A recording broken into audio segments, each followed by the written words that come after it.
ఇది Brazil jam అండి. ఏమంటే బ్రెజిల్ జామ్ అనే వెరైటీ హెవీగా అండి, మామూలు కాదండి. చూడాలి కాకుండా ఇవంతా కూడానండి పూత కూడా కాదండి, పిందులండి ఇవన్నీ. పూత నుంచి ఏ చెట్టు అయినా కొంత పూత వదిలేస్తుందండి. ఈ బ్రెజిల్ జామ్ స్పెషాలిటీ ఏంటంటే పూత ఏది కూడా పోనవదండి, మొత్తం అంతా కూడా పిందిక రూపంలో అయిపోతుందండి. ఇదిగోండి ఇలా ఉంటుందండి. ఇది పీపుల్ అండి ఇవన్నీ కూడా. చూడాలి కష్టం. చెట్టు కూడా చాలా విచిత్రంగా ఉంటుందండి, బాగుంటుందండి. మనకి ప్రజెంట్ లాస్ట్ వచ్చేటువంటి వెరైటీ ఇదండి. ఈ సైజు వస్తుందండి ఫ్రూట్. ఇదండి బ్రెజిల్ జామ. అంటే ఇది ఇంకా పరిపక్వతకు రాలేదు. రేపు పొద్దున్న ఎల్లుండికి అయితే మన పరిపక్వత వస్తుందండి. అప్పుడు మళ్ళీ వీడియో పెడతాను మీకు. ఇది ప్రజెంట్ బ్రెజిల్ జామ అండి.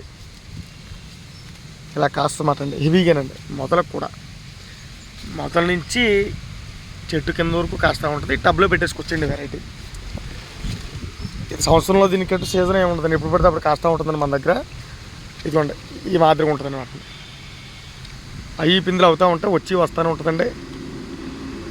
మోస్ట్ నెంబర్ 1 ప్లాంట్ అనమాట అండి అది. బ్రెజిల్ వెరైటీ అండి అది.